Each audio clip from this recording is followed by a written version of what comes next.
the present representative of the Gaynard family, who the first recorded occupants of this castle, and who lived here for 450 years.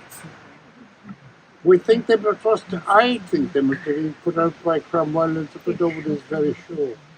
Anyway, the definite thing is that the family lived in Belmurray, and they treasured by George Conroy. He had a lot of work to do indeed, and his genius is what made the whole reconstruction possible. Anyway, George is next named on the tablet after the Lynch Dauntons, and then comes Tom Keena, who was a retired carpenter who, in retirement, worked for me for 30 years, doing up the inside of the castle, because when George moved out, he left behind a lot of improvised doors and unfinished bits and pieces. So 30 years labour by Tom Keena has finished off the inside. Finally, in the last few years, we've had the whole of the outside has been plastered with multiple layers of lime plaster in the old-fashioned ancient style of waterproofing rough stonework. And that has made all the difference to the inside. It's now perfectly dry. And all those horror stories that I was told as a young lad of 5 or 6 when I dreamt of restoring Auckland, the old castle, they said you couldn't live in the castle, it's too damp, it'll always kill you, the damp. But believe me, the ancients had an answer to it, and that was the coating of lime plaster on the outside, which we now have here. So there we are, we're ready to look forward to a sort of fully restored situation where, unfortunately in one way, American tourists are so delighted with this place that we don't get much of a chance to live in it ourselves. And would you believe that we have to move out for them tomorrow? So don't leave too much a mess behind. We might get bad marks. Anyway, we're now move on to, the other thing that I have to mention particularly is that one of the reasons that Americans like to come to this part of the world is to visit castles and also gardens. So in just the last few years, with the mighty help of P.J. McDonough, we've created 22 new flower beds, which I hope you've been enjoying down there.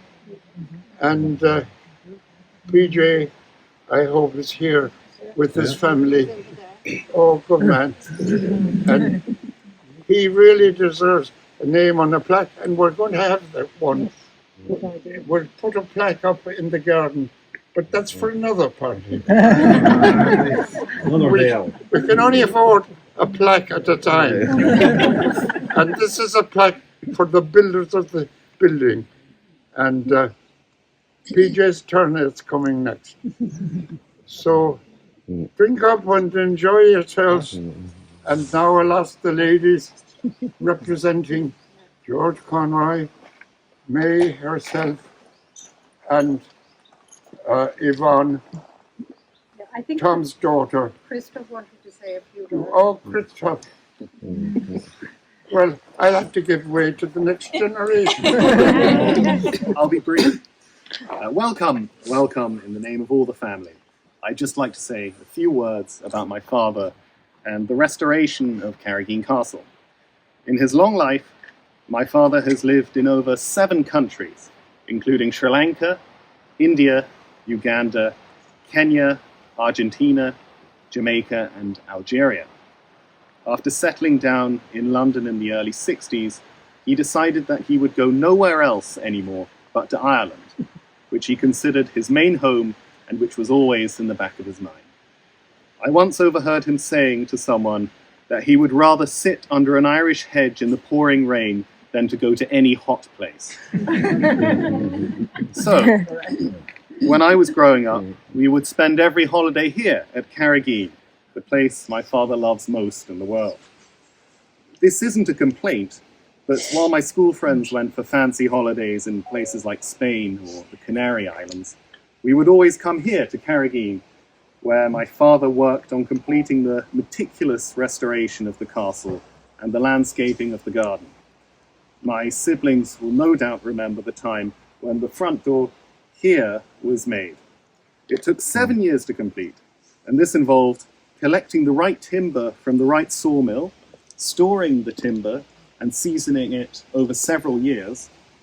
Then there were the nails, old boat nails, which my father individually collected from Galway Quays, again, over several years.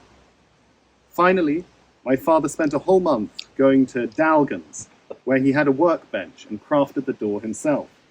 You can see the neat pattern on the front of the door, and if you were to go inside, you'd see the equally neat split nails at the back of the door. Other projects included the building of the front steps, the garden steps, all of the tree planting, the tower roof, the plastering, the finials, the pier, the paths going through the wood, rock formations down by the shore, and many other projects. Each of these was, again, meticulous.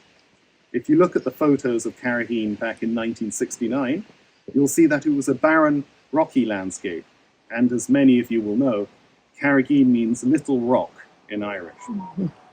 And when I say meticulous, I really do mean meticulous. Everyone who has ever worked with my father knows that he is a most particular man, in the words of the late Tom Keener. Particular man, awful particular man, was her favourite phrase. Who'd ever think to run his finger across the top of the door? Only us said. And before I finish, I'd like to make a special mention again for PJ McDonough, who's been the greatest support to my father for the past 53 years, which is over half a century. With the unveiling of this plaque today, we celebrate the completion of the restoration of Carrigean after 53 years.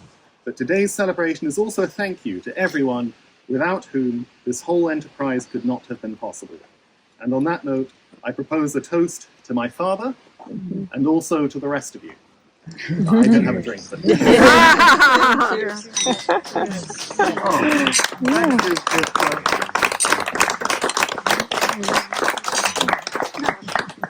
Now, ladies, the unveiling.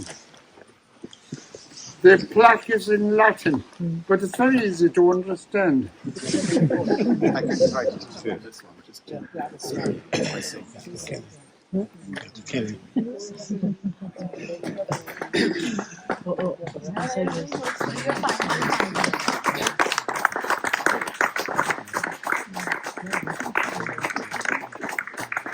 You're doing grand, mate.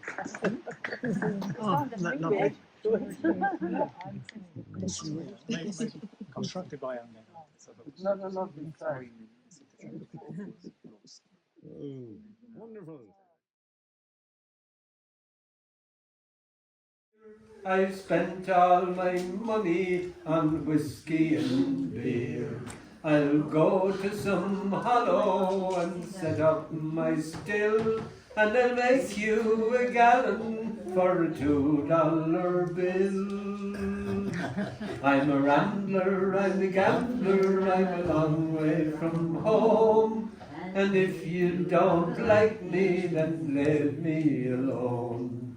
I'll eat when I'm hungry and drink when I'm dry. And if moonshine don't kill me, I'll live till I die.